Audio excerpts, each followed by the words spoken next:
April sampai Juni 2024, toko ini mengalami penurunan orderan. Kemudian Juli sampai September 2024, ini apakah bisa dinamakan gue menyelamatkan toko ini dari masa kelam? Memang apa yang gue lakukan untuk toko ini? Ayo kita bahas. Guys, welcome back with me, Rio Gandhi. Sebelum gue bahas lebih lanjut nih ya, lu boleh tinggalkan like dulu sebagai bentuk terima kasih dan apresiasi kalian karena gue telah membuat video ini khusus untuk kalian semua. Dan di video ini gue bakal sharing apa yang gue lakukan untuk toko ini dan gue berhasil menyelamatkan toko ini dari masa kelam. Tapi, disclaimer ya, gue bukan dewa yang bisa naikin toko orang ya. Jadi semua itu butuh proses dan setiap proses tiap toko beda-beda. Mungkin ada yang 1 minggu langsung kelihatan, ada yang mungkin 1 bulan, 2 bulan, 3 bulan, bahkan ada yang sampai 6 bulan. Yang penting kita terus berusaha dan percaya bahwa toko kita bisa naik. Progres tiap orang itu beda-beda, ingat itu. Nah, yang perlu kalian perhatikan, jangan menunggu toko turun, baru mau bertindak atau belajar. Sedangkan toko itu kan harus di-maintain ya teman-teman ya. Panel-panel yang harus kita perhatikan ada banyak. Baik kesehatan toko, campaign toko, iklan, update produk baru, dan sebagainya. Biasanya nih, para seller itu punya kebiasaan yang sama. Guys, kalian harus jujur dan komen. Gue akan menyampaikan kebiasaan-kebiasaan seller. Komen ya, setuju apa enggak? Atau mungkin lu boleh cerita kalau lu begitu apa enggak. Nih, kebiasaan para seller. Kalau toko belum tiba-tiba ngedrop orderannya, itu belum mau belajar. Tapi kalau misalnya nih, tiba-tiba ngedrop, baru tuh panik sendiri. Misalnya hari Senin rame orderan, hari Selasa rame, pas Rabu ngedrop. Nah, pas Rabu tuh, baru deh tuh cari tahu kenapa ngedrop. Kamis naik lagi, lupa lagi untuk belajar. Nah, ini yang salah. Ngaku kalian punya kebiasaan itu kan? Tulis di kolom komentar. Gue tahu banget ini kebiasaan-kebiasaan kayak gini nih. Nah, sebelum gue lanjut pembahasannya, gue pengen bahas 2 komentar ini dulu. Jadi kayak Q&A gue selipin ada 2 pertanyaan ya. Dari Peri Alam Seja. Sebenarnya ada gak sih bukti kalau affiliate itu beneran bantu peningkatan penjualan? Jadi, ini komen yang masuk di video di TikTok gua. Jadi, kalau misalnya teman-teman belum follow TikTok gua, bisa follow TikTok gua. Dan kalau misalnya belum follow Instagram gua, bisa follow Instagram gua.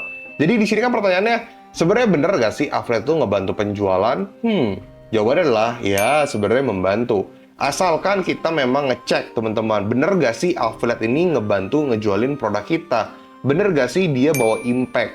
Nah, karena kan affiliate sendiri kan punya banyak tipe ya. Ada yang affiliate live, ada yang affiliate video, ada juga affiliate yang spesialis ya dua-duanya, atau mungkin spesialisnya misalnya di Shopee atau mungkin di YouTube dan sebagainya lah. Beda-beda tiap affiliate itu punya karakternya masing-masing dan cara mainnya masing-masing lah. Jadi sebenarnya affiliate cukup membantu para seller, tapi kembali lagi affiliate kan juga punya kebiasaan yang sama. Mereka kebanyakan mau jualin produk yang gampang laku dan komisi gede. Kalau kalian sebagai seller belum open komisi atau tidak reach out affiliate, ya mungkin agak sulit ya untuk mendapatkan orderan yang kalian inginkan. Jadi bolehlah kalian sortir affiliate kalian, tapi awas kalau misalnya affiliate yang minta sampel gratis dan kalian tidak ngecek affiliate dulu, bisa-bisa kalian kena tipu. Ada oknum-oknum affiliate yang suka minta sampel gratis, tapi ketika lu kasih sampelnya, mereka nggak ngapa-ngapain. Mereka nggak buat video, mereka nggak live, jadi mereka dapat barang gratis, tapi mereka tidak melakukan tugas mereka. Dan itu banyak banget oknum-oknumnya. Jadi hati-hatilah. Kalau mau reach out affiliate, diperhatikan dulu, apalagi minta-minta sampel. Tapi kita sebagai seller juga jangan serakah, jangan maunya nge-reach out yang gede-gede. Ada kok potensial banyak banget affiliate-affiliate yang masih kecil, itu bisa bertumbuh. Ya, kalian bisa support, karena kan mereka yang bisa bantu penjualan lo, kayak gitu. Next, pertanyaan kedua, dari Chris Lee. Udah kecekik jadi seller, diburu-buru harus kirim tepat waktu, belum lagi barang diretur dengan berubah pikiran. Ini emang marketplace saat ini emang sensor ya, tidak boleh berbicara kasar karena channel Rio Gandhi ini adalah channel yang ramah, baik hati, dan open-minded. Tidak ada negative vibes di channel YouTube Rio Gandhi. Jadi tidak dipungkiri ya, gue juga cukup emosi dengan peristiwa-peristiwa seperti ini. Admin fee yang naik, program-program diminta terus, jadi kayak admin fee makin tinggi, udah gitu kebijakan-kebijakan yang nggak logis dan nggak make sense. Tapi kan sebenarnya gue udah sempat bahas di video gue sebelum-sebelumnya, bahwa ya namanya marketplace bukan punya kita pribadi ya, ini kan punya orang lain.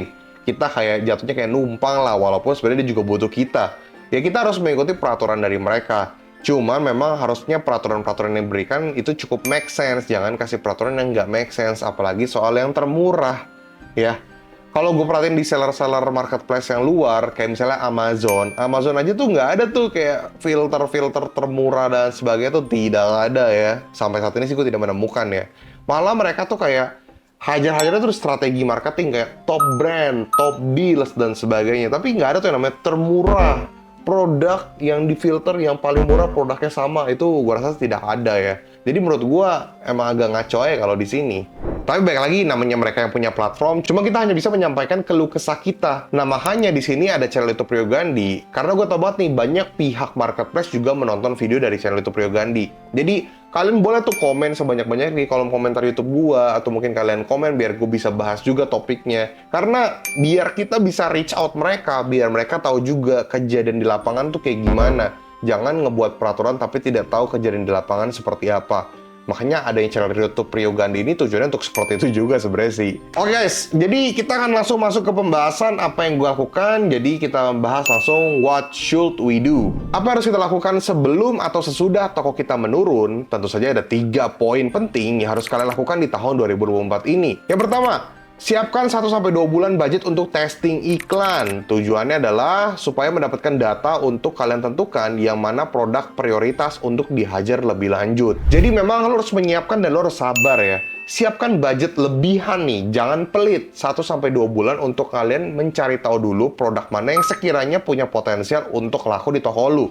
Patokannya tidak selalu harus produk bestseller. Karena kadang-kadang ada produk-produk lain yang sebenarnya bisa ngangkat toko lu jadi lebih legit. Makanya butuh yang namanya testing 1-2 bulan. Tapi kok aku cuma mau testing sekarang 1 minggu? Yah, kalau mau naik, effort dikit lah. Terus jadi ada jiwa kayak lo harus mundur 1 langkah untuk melaju 2 langkah lebih ke depan. Jadi kalau saran dari gue, ya lo bisa testing 1-2 bulan. Ya tapi baik lagi lah kepada kalian lah maunya gimana lah. Yang kedua, jangan terlalu berani untuk invest produk red ocean. Kenapa? Karena supaya menghindari dari perang-perangan harga. Karena makin sekarang gue perhatiin seller makin berani untuk banding-bandingan harga. Nah, kalau gue jujur pribadi, gue belakangan lagi ngurangin banget produk-produk yang red ocean, itu gue naikin.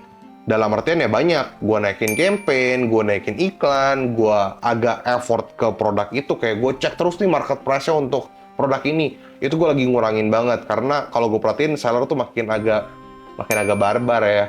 Apalagi kalau misalnya kita lihat nggak tahu tuh seller-seller dari mana. Kalau gue jujur gue pribadi saingan gue rata-rata kalau toko gue itu importir kan kalian tahu sendiri lah kalau importir tuh main harganya kayak gimana, kayak nggak logis lah. Cuman masing-masing seller kan punya kategorinya masing-masing. Ya sebisa mungkin kalian jangan terlalu main di red ocean market. Mending invest ke produk-produk yang demand-nya masih tinggi tapi tidak sama persis lah produknya. Jadi masih blue ocean. Yang ketiga, rajin buat campaign. Tujuannya adalah supaya campaign yang kalian buat bisa ngebuat traffic dan orderan kalian semakin meningkat, apalagi untuk produk yang sedang diiklankan. Belakangan gue lagi banyak banget nih guys ngotak-ngatik campaign. Apapun campaign gue buat lah.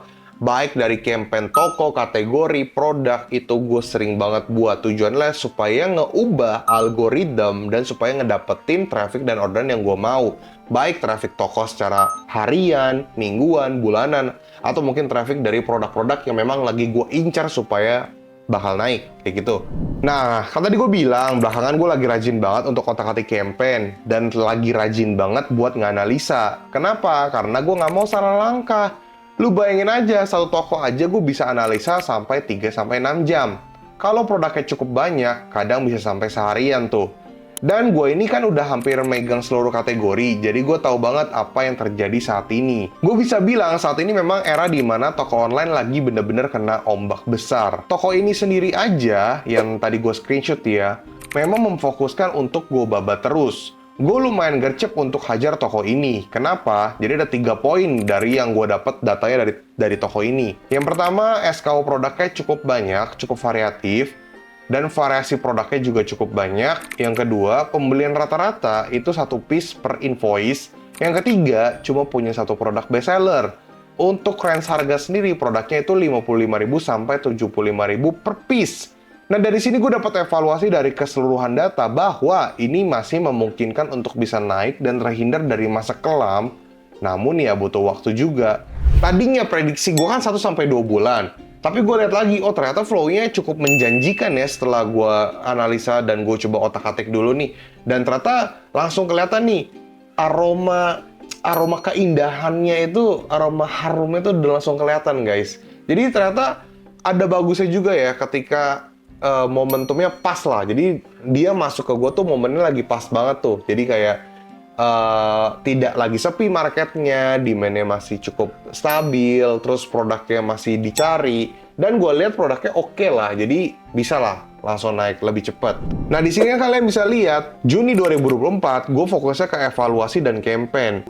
Juli 2024 gue fokus ke campaign dan iklan produk terpilih. Agustus 2024 adjust, scale up, dan tambah produk yang lain. Toko ini sendiri gue memang memfokuskan untuk gue babat terus. Gue lumayan gercep nih ya. Nah kalau kalian lihat dari Agustus, berarti kan September, Oktober, kalian juga bisa lihat ini September masih agak stabil, Oktober sih agak naik lagi ya. Cuman ini kan belum gue screenshot karena datanya belum ada. Nah kalau kita lihat berdasarkan grafik tahunan 2024, Januari aja tingkat konversinya 0,70, di bulan Mei itu 1,39%, dan di bulan 9 itu 1,83%. Nah, semoga ya, gue sih berharap toko ini bisa dapat conversion rate sekitar 2%, bahkan kalau bisa 2,5% ke atas.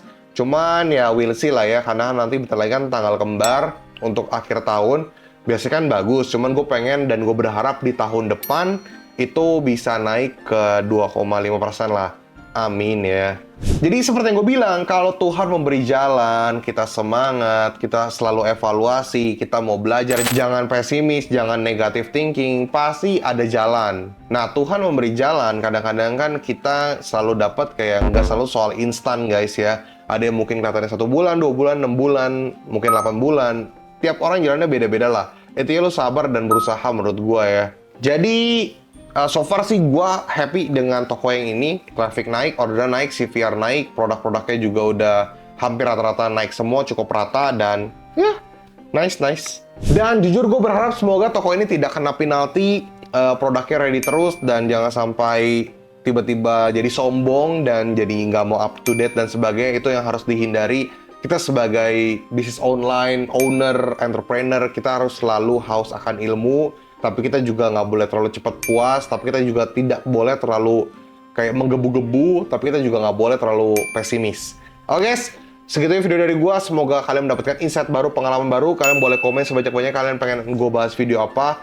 Gua rasa kalian lagi banyak keluh kesah, kalian boleh komen sebanyak-banyaknya. Nanti akan gue buatin videonya dalam waktu dekat dari komen-komentar kalian. Jadi boleh di komen sebanyak-banyaknya.